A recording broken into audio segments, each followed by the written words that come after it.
వాగ్దానం అంతటి బట్టి ఇశ్రాయేలీయులకు తన జనులకు నెమ్మది దయచేసిన యెహోవాకు స్తోత్రము కలిగి ఉండును గాక. తన జనులకు నెమ్మది దయచేసిన యెహోవాకు స్తోత్రము కలిగి ఉండును గాక. తన దాసుడైన మోషే ద్వారా ఆయన చేసిన శుభవాగ్దానంలో ఒక మాట అయినా తప్పిపోయినది కాదు. హల్లెలూయా. ఆయన చేసిన వాగ్దానంలో ఒకటైనా చాలా జాగ్రత్తగా మనం కొంత సమయం విందాం. దేవుని బిడ్డలారా, మనకు మన పిల్లలు వాగ్దానం చేస్తామా? కొన్నిసార్లు నెరవేరుతాం, కొన్నిసార్లు నెరవేర్చాం. మనుషులు కూడా మనం కొంత డబ్బుల విషయం రకరకాలుగా వాగ్దానం చేస్తారు. అంటే ఇస్తామని వాగ్దానం చేస్తారు. ఒక ఆయన పాపం ఒక మంచి భూస్వామి అయితే, ఒక పాపం ఒక పేదవాడు దొరాని నమ్మి అయితే ఏమన్నాడంటే, దొరా ఇట్లా బిడ్డ పెళ్లి పెట్టుకుంటున్నా, బిడ్డ పెళ్లి పెట్టుకున్నా, కొంత డబ్బులు అంటే బాబుని తప్పనిసరిగా మీకు ఇస్తారని చెప్పిండు. ఎవరు? ఇక్కడ ఎవరు లేరు. అట్లా వినాలి. అంటే ఈయన నమ్మకం కొద్ది బిడ్డ పెళ్లి పెట్టుకున్నాడు. ఏమైందంటే ఇక ఆయనకు అవసరంతో ఉంటాయి కదా, ఇక కట్నం అది ఇవ్వాలి కదా. తెల్లారి వెళ్ళి ఇక దొరను అడుగుదామని పోయి ఎవరికి ఆయన ఎటు పోయిందంటే పరలోకం చేది. పరలోకం అంటే ఏంటి?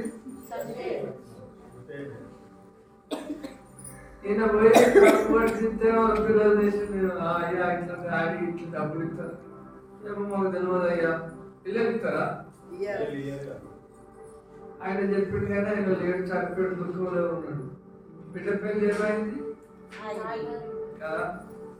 అందుకే మనుషుల సహాయం పెద్దాం, యెహోవా మీద ఆశ పెట్టుకోమని. ఇలాగా మనం చూస్తే రాజకీయ నాయకులు కూడా వాగ్దానం చేస్తారు. మన కేసీఆర్ చాలా వాగ్దానాలు చేసిండు. అంటే కొన్ని నెరవేర్చిండ్రు, కొన్ని అయినాయా? ఇంటికో ఉద్యోగం ఇస్తానన్నాడా? ఇచ్చిందా? మనుషులతో కాదు, కానీ మనం నమ్ముతున్న దేవుడు సజీవుడు. హల్లెలూయా. ఆయన వాగ్దానం చేసిన అన్ని నెరవేర్చుటకు సమర్థుడు. వ్యర్థమైనడు కానీ కాదు. ఇక్కడ గొప్ప రాజైన సొలొమోను ఆయనకు స్తోత్రం చెప్తున్నాడు. మనం కూడా స్తోత్రం చెప్పాలి. ఆయన గొప్ప రాజు, దేవునికి స్తోత్రం ఎట్లా చెప్తున్నాడు చూడండి. 56వ వచనంలో ఎట్లనగా తాను చేసిన వాగ్దానం అంతటి బట్టి ఇశ్రాయేలీయులకు తన జనులకు నెమ్మది దయచేసిన యెహోవాకు స్తోత్రం కలిగి ఉండును గాక. హల్లెలూయా. రాజు మనం కూడా మనం తల్లిదండ్రులుగా మనకు నెమ్మది ఇచ్చిన దేవునికి ఏం చేయాలి? మనం స్తోత్రం చెప్పాలి మొట్టమొదటి. అంటే మన దేవుడు వాగ్దానం చేసిన ఎన్నడూ వ్యర్థం కాదు, తప్పనిసరిగా నెరవేర్చుటకు సమర్థుడు అని మనం దేవుని స్తుతించాలి. అంటే ఈ వాక్యము పూర్తిగా విశ్వసించదగినది. మనం ఈ వాక్యం మీద పూర్తి నమ్మకం ఉంచాలి. ఆయన వాగ్దానంలో ఇదే కింది వచనంలో ఏమున్నాడు? మళ్ళీ అన్నాడు, తన దాసుడైన మోషే ద్వారా ఆయన చేసిన శుభ వాగ్దానంలో ఒక్క మాట అయినా తప్పిపోయినది కాదు. హల్లెలూయా. ఆయన పాలు తేనెలు ప్రవహించే దేశంలో చేస్తానన్నాడు. చేర్చిందా? చేర్చలేదు. ఒక్కటైనా తక్కువలేదు. దేవుడి బిడ్డలారా, మనకి దినం వాగ్దానం చేసుకోబోతున్నాం. మీరు ఎవరి వాగ్దానం వాళ్ళే తీసుకోండి. కట్టలు తీసుకుంటారు, అది వ్యర్థం. ఈ దినం ఎవరెవరు వచ్చిందో వారు మన పెద్దలు 200 వాగ్దానాలు తెచ్చినాం. ఈ ఉన్న 40 మంది మనిషికి ఒక్కటి తీసుకుంటే 160 ఉంటే రేపు పిల్లలకు తీసుకుందాం, అందరికి తీసుకుందాం. మనది మాత్రం ఈ దినం ఎవరిది వాళ్ళు తీసుకొని వెనక పేరు రాసుకుందాం, చదువుకుందాం. మనతో దేవుడు ఖచ్చితంగా మాట్లాడుతుంది. ఈ సంవత్సరం దేవుడు మనకు ఏం చేయబోతుండో ఆ వాగ్దానం ఆయన ఈ విశ్వం అంతటి సృజించిన దేవుడు 1000 సంవత్సరం గడిచిన ఒక దినం ఒక జాబులైన చదిలో ఉన్నది మనకు. ఇప్పుడు చూడండి, ఆయన భూత వర్తమాన భవిష్యత్ కాలంలో ఉన్న దేవుడు. రేపు 100 సంవత్సరాలకు కూడా మనకి ఏమైందో చెప్పగలడు. 100 సంవత్సరాల ప్రపంచానికి ఏమి జరిగిందో ఆయన ముందే నిర్వహించున్నాడు. ఆ గొప్ప దేవుడు మన దేవుడు. హల్లెలూయా. కాబట్టి దేవుడిచ్చిన వాగ్దానాలు ఎన్నడూ కూడా వ్యర్థం కావు అనేది ఒకటి. రోమిలకు రాసిన పత్రికలో పౌలు గారు కూడా దేవుడి వాగ్దానం గురించి ఒక ప్రత్యేకంగా అవి ఒక ప్రత్యేకమైన దేవుడు చేసిన వాగ్దానం దాన్ని గుర్తు చేస్తున్నాడు. చూడండి, రోమిలకు రాసిన పత్రిక వెళ్దాం, 4వ అధ్యాయం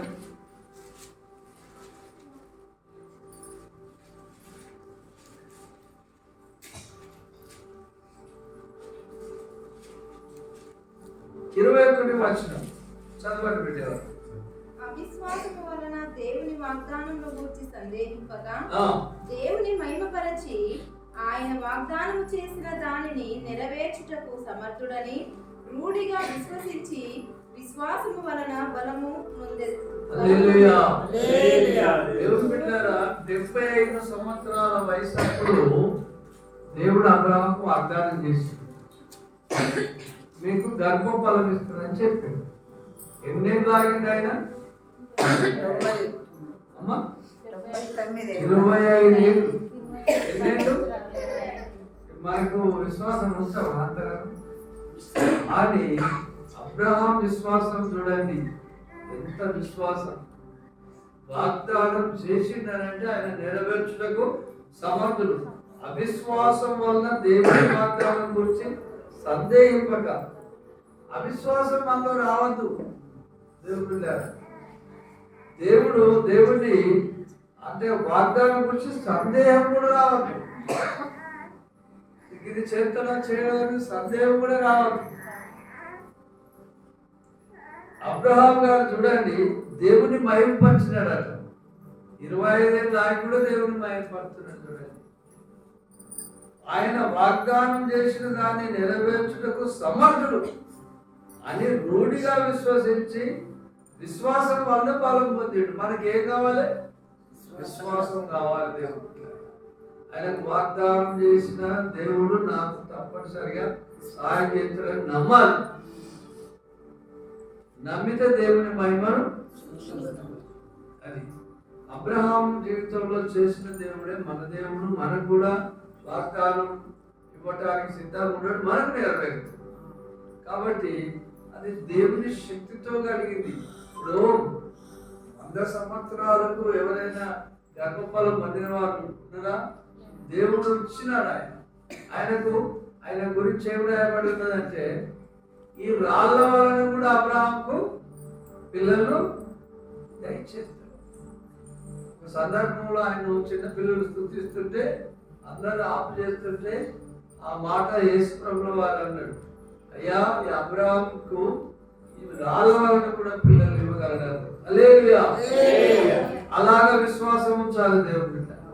ఇంకొకటి రెండవది, మూడవది, కొరింథీ రాసిన 2వ పత్రిక 1వ అధ్యాయానికి వెళ్దాం. ఒకటి, దేవుని వాగ్దానం ఎన్నడూ నిరర్థకం కాదు, వ్యర్థం కాదని నమ్మాలి. మనం దేవుడితో శక్తి, దేవుడి శక్తితోటే అది స్థిరపరచబడి ఉన్నవని నమ్మాలి. మూడవది, క్రీస్తు పునాది మీద వేయబడ్డవి. కొరింథీయులకు రాసిన 2వ పత్రిక ఎన్ని అయినను అన్ని క్రీస్తునందు అవునన్నట్టుగానే ఉన్నవి. కనుక మన ద్వారా దేవునికి మహిమ కలుగుటకై అవి ఆయన వలన నిశ్చయములై ఉన్నవి. దేవునికి స్తోత్రం. హల్లెలూయా. దేవుని వాగ్దానములు ఎన్నైనను అవన్నీ క్రీస్తునందు అవునన్నట్టుగానే ఉన్నాయి. మన దేవుడు ఆమేన్ అనుభవం. యేసయ్య ఏమంటాడు? ఆమేన్ అంటే ఏంటిది? అవునుగా. మనం ఎంత సంతోషిస్తామో వాగ్దానాలు తీసుకుంటాం. చాలా దేవుడు నాతో మాట్లాడేమంటాడు. అంత గొప్ప దేవుడు మనకు. అది క్రీస్తు ద్వారా ఆయన పునాది మీద వేయబడ్డాయి వాగ్దానం. ఇక నమ్మదగినవి. దేవుడి మీద నమ్మకం ఉంచాలి మనం.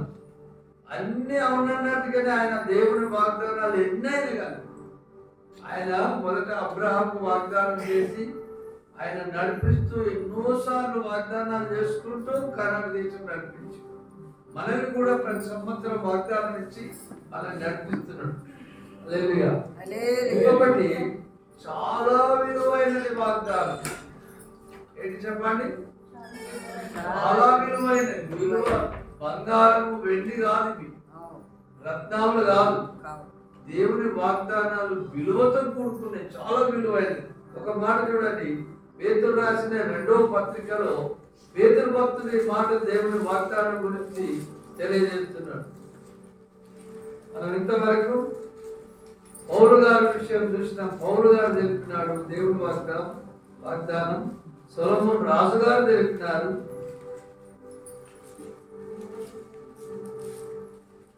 పేతురు రాసిన 2వ పత్రిక 1వ అధ్యాయము 4వ వచనాన్ని చదువుకున్నాం.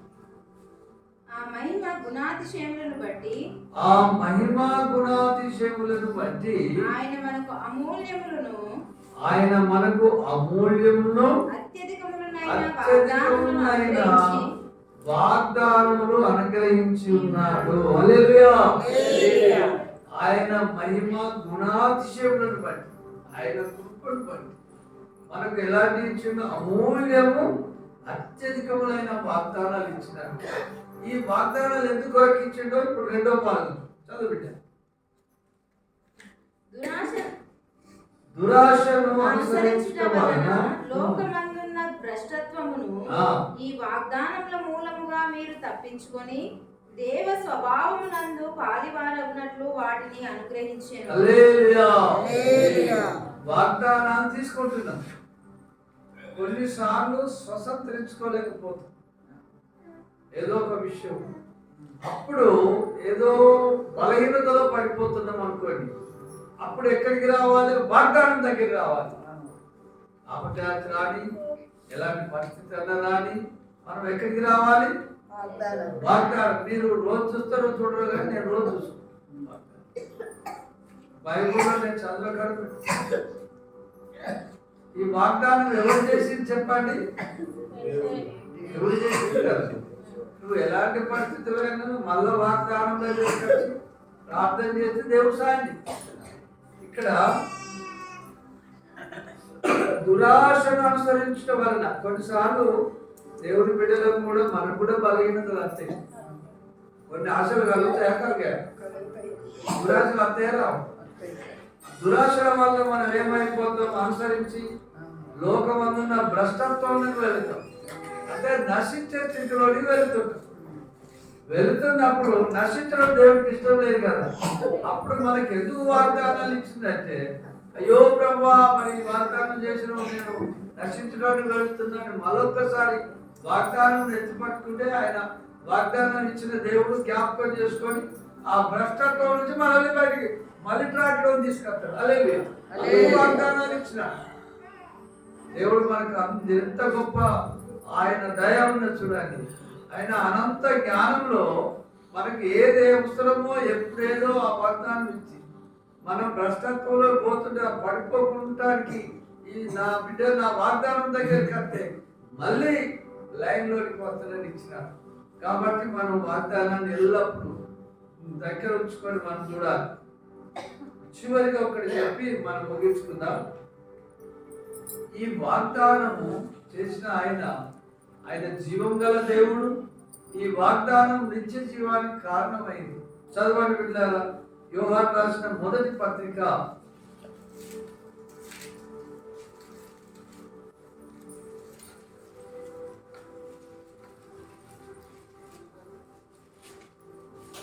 2వ అధ్యాయము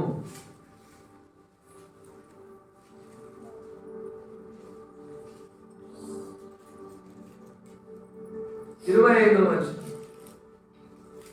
నిత్య జీవము అనుగ్రహింపునన్నది ఆయనే తన మనకు చేసిన వాగ్దానము. హల్లెలూయా. నిత్య జీవము అనుగ్రహించున్నదే ఆయన తానే మనకు చేసిన వాగ్దానము. మన దేవుడు చేసినా లేదా? నేను మీకు నిత్య జీవం ఇస్తాను అన్నడా? అంటే నిత్యము జీవించే జీవితం. ఇక్కడ భూమి మీద కొంతకాలమే మనం ఉండేది మనం, కానీ అక్కడ నిత్యము జీవిస్తాం. మన దేవుడు నిత్యుడు. ఆయన వాగ్దానం తాను నమ్మిన బిడ్డలతో అన్నాడు. ఏమన్నాడు? యోహాను సువార్త 14వ అధ్యాయంలో అంటాడు, నేను ఎక్కడికి వెళ్తున్నా అన్నాడు? పరలోకం.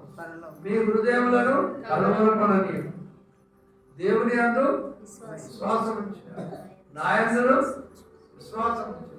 నా తండ్రి ఇంట అనేక నివాసములు కలవు, లేదేళ్ళ మీతో చెప్పు, నేను మరలా వచ్చి మిమ్మల్ని తీసుకొని పోవడానికి అక్కడ స్థలం సిద్ధపడుతున్నాడు అనమాట మన దేవుడు. మనల్ని తీసుకొని అది గొప్ప వాగ్దానం.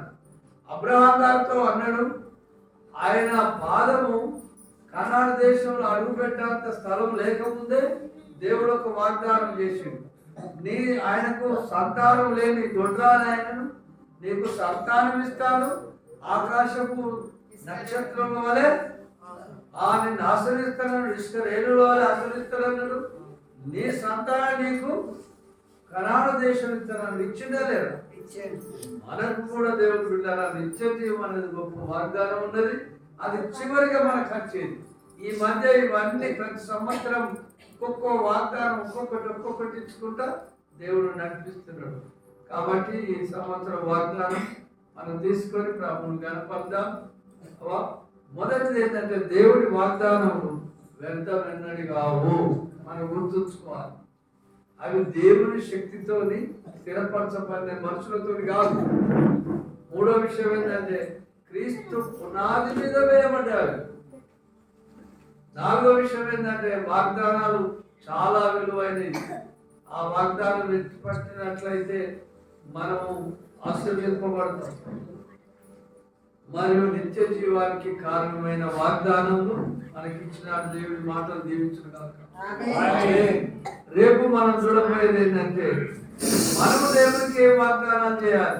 ఇప్పుడు వాగ్దానాలు తీసుకుంటాం కదా, మనం కూడా దేవునికి వాగ్దానం చేసుకోవాలి. రేపు మనం విందాం.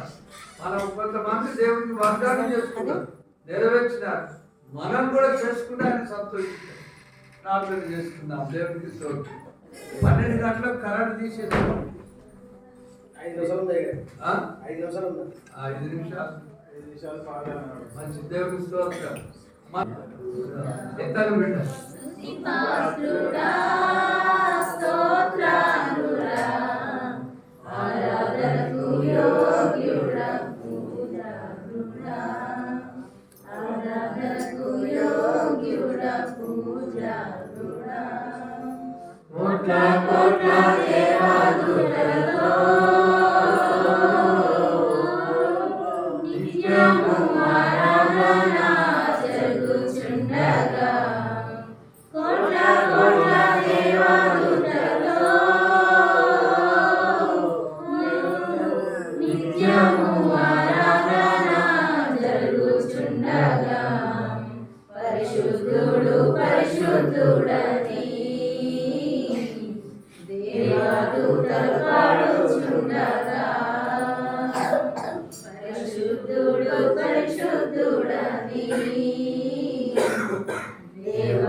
కేరములు శరములతో గానములు గానములు జరుగుచుండగా దేవాలయపు గడప గుమ్మములు అలిరేనుగా నిరేనుగా దేవాలయపు గడప గుమ్మములు అలిరేనుగా నిరేనుగా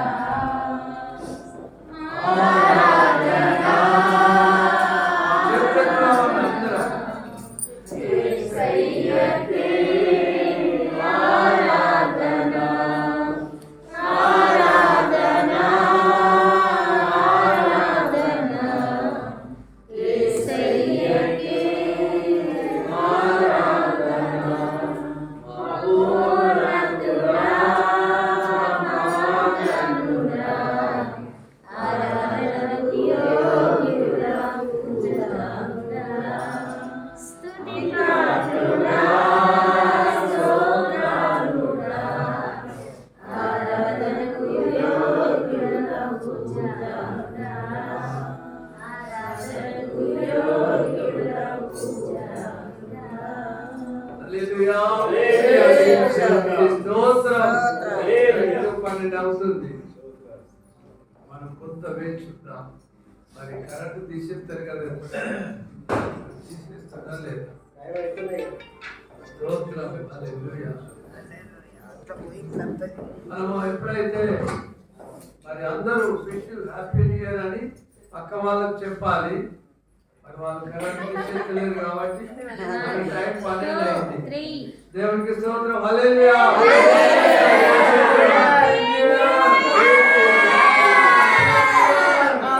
happy happy new year happy happy new year. Happy new year మనం పక్క పండి వాళ్ళకి సెకండ్ ఇస్తున్నాం. Happy new year.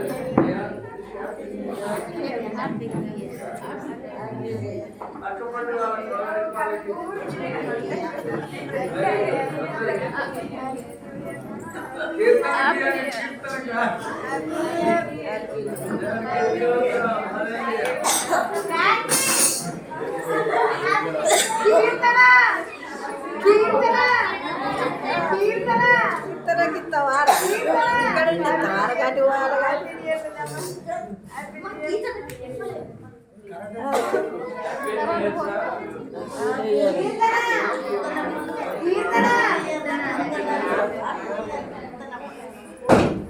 అందరికి హ్యాపీ న్యూ ఇయర్.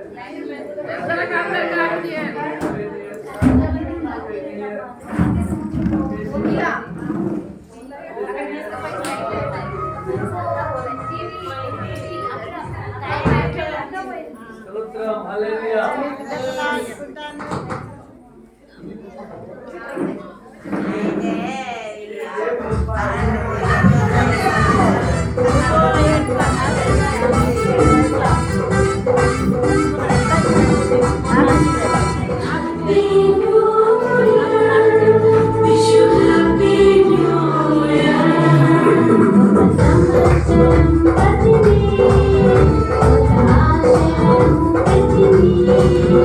ఒక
అమ్మా ఒక్కరు ఒకటి తీసుకోండి.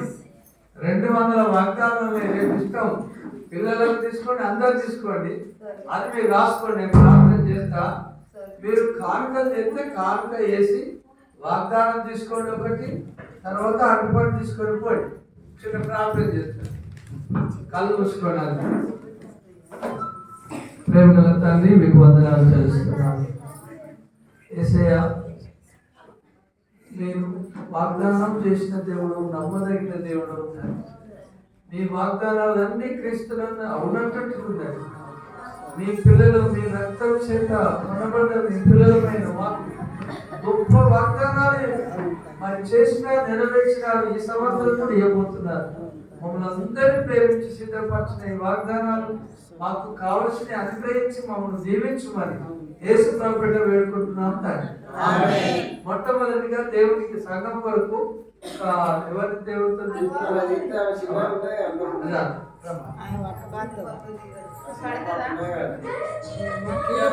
కీర్తన సేదది కాచిన